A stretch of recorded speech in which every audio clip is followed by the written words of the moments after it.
अंततः अति पिछड़ा वर्ग के लिए जो आरक्षण की व्यवस्था माननीय नीतीश कुमार जी ने की है, चुनाव में,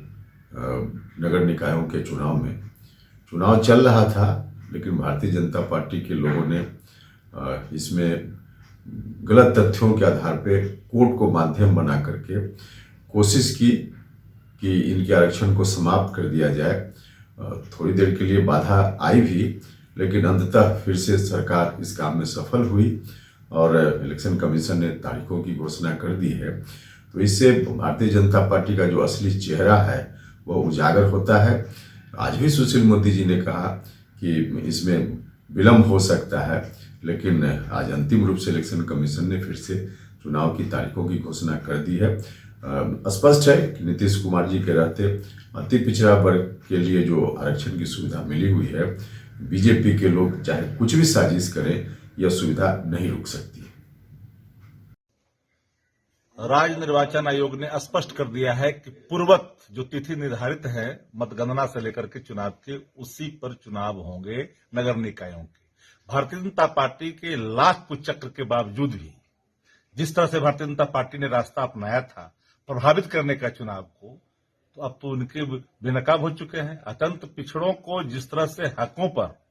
पहरा देने की कोशिश की थी भारतीय जनता पार्टी कि हम छीन लेंगे इनका हक, तो आज चुनाव आयोग का फैसला स्पष्ट कर दिया कि राज्य सरकार ने जो निर्णय लिया था वो मील का पत्थर साबित होगा अत्यंत पिछड़ों के सर्वांगीण विकास में, उनके अधिकारों में। राज्य सरकार की मंशा निकाय चुनाव को कराने की नहीं है, इसलिए सुप्रीम कोर्ट के निर्णय के बावजूद आज अधिसूचना जारी करना, जब कल सुप्रीम कोर्ट ने रोक लगाई और उसने कहा कि जो ट्रिपल टेस्ट के लिए आयोग सक्षम नहीं है और उसके माध्यम से रिपोर्ट बनाना ये गैर संवैधानिक है। जो डेडिकेटेड और गैर राजनीतिक आयोग का गठन कर ही ट्रिपल टेस्ट कराना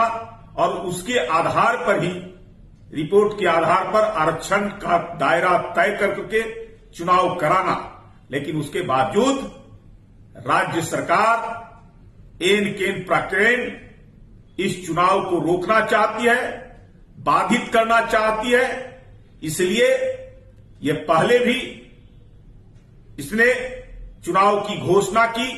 फिर सुप्रीम कोर्ट के रोक के बावजूद ये अधिसूचना जारी करना